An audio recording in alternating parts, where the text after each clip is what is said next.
157 is a 90-story super tall skyscraper in Manhattan, loaded with some of the most expensive condos in the world. The first 30 floors are being used as hotel space, and floors 32 through 90 are all luxury residences. And this iconic building sits in the middle of Manhattan, along Central Park, on a stretch of street that most refer to as Billionaires Row. 157 is one of the most ambitious, not to mention expensive, new condo buildings in New York. Real estate historians will look back on 157 West 57th and absolutely credit it as being a pivotal moment in Manhattan real estate. Are the views of Central Park going to be so important that someone will be willing to live on 57th Street, which is a really busy street?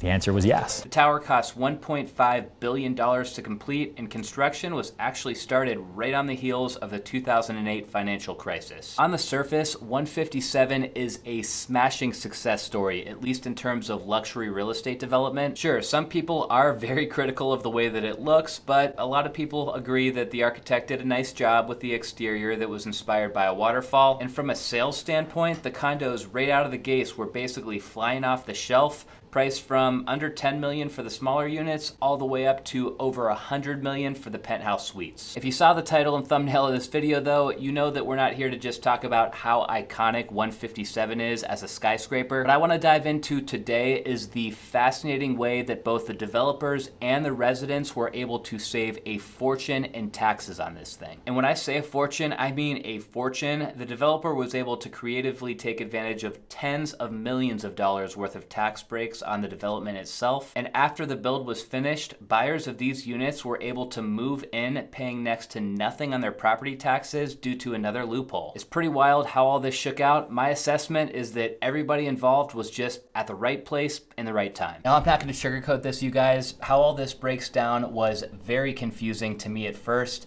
I'm not a CPA, so it took me a little while to digest, but I'm going to do my best to simplify all of this for today's episode. The high-level headline on what happened here is that the developer of 157 received $66 million in tax breaks in exchange for indirectly building just 66 units of affordable housing in the Bronx. And this happened as a result of a program called 421A, which is a property tax exemption in the state of New York that is given to real estate developers for building new multifamily residential housing buildings in New York City. The first obvious question is, wait a second, why would a tax break like this apply to a super tall skyscraper that's being built on Billionaires Row that's going to be full of a bunch of multi-million-dollar condos?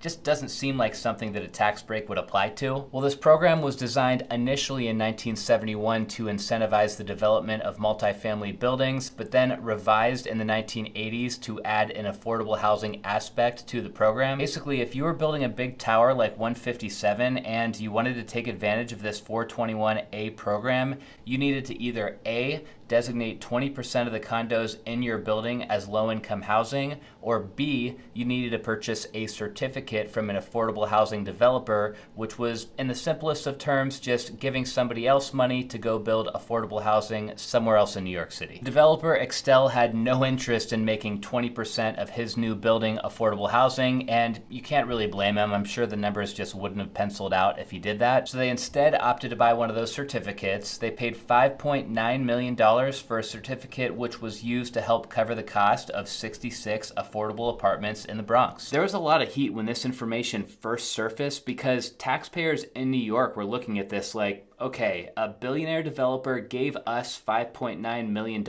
and in return we gave him $66 million? Or in other words, if these taxpayers gave the developer of 157 $66 million worth of tax cuts only to receive 66 affordable housing units in return, then their tax-subsidized apartments cost around $1 million per unit, when affordable housing units on average only cost like $179,000 a piece to build. Then if we look at it yet another way, the taxpayers at the time, in theory, could have just given that $66 million straight to an affordable housing builder, and that money would have built around 367 affordable housing units, compared to to the 66 units that they got. A bit of a tough pill to swallow, but what's important to note is that the developer Excel didn't do anything wrong here. They just took advantage of that 421A tax program that they had available to them. Another huge tax benefit related to 157 was actually not a direct benefit to the developer. It was instead a benefit to the buyers of the luxury condos in that tower. Get this, New York State property tax law actually requires the city to value condos and co-ops as if they were rental properties, which means that owners end up paying a fraction of what they would typically need to pay on property taxes compared to if they were buying a single family house. NBC did a study back in 2012 on a few of these units just to see how big this tax break really was.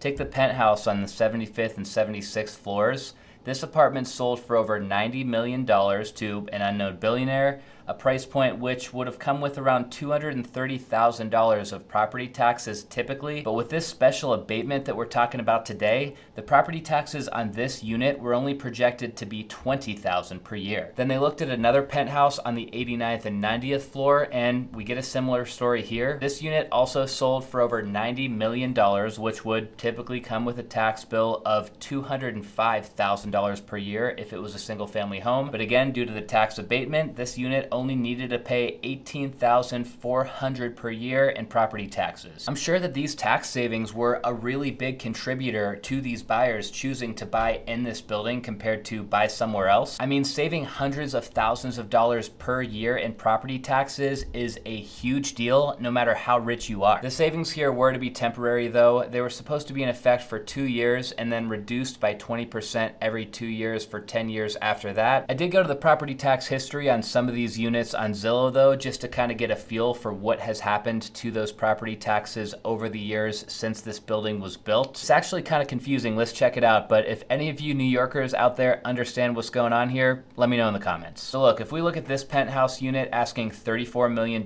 then we scroll down to the tax history, it looks like there were no taxes to pay in 2014. Then 2015 and 16, it was only about $53,000 per year. Then the taxes hopped up to over $200,000 for a couple years, then down to $128,000, and since 2020, it looks like no property taxes are owed at all. There's 13 units for sale in this building, and I looked at all of them. They've all got that same trend with the property taxes, so it's really hard to tell exactly what's going on here. A lot of people who reported on this situation back when it happened were pretty upset that Excel only ended up basically building 66 affordable housing units when they received $66 million in tax credits, and I do kind of understand that. But the other side of the argument is that even though Excel did get a huge tax break and the 157 residents are also enjoying some great tax benefits, all of these people collectively still pay millions and millions of dollars in property taxes every single year here, not to mention all the jobs that were created during the 5 or so year construction process and the jobs that still exist today at the hotel just to keep this building running. Another thing to think about here is that the build out and success of 157 almost for sure inspired the development of several other very high-end and very tall skyscraper projects around Billionaires Row. So the benefits of job creation and tax dollars being generated is amplified when you think about the residual effects that this building had on Manhattan as a whole. Nowadays, the luxury real estate market in Manhattan is very different than what it was when 157 was first built. There's way more luxury condo units available in the city, and as a result, there's actually been some pressure on the pricing of these units, and the building may have lost some of its original luster, but there's no doubt that the development story of 157 will go down in history, and it's a story that may have never happened without the tax program 421A. I'll see you guys next time.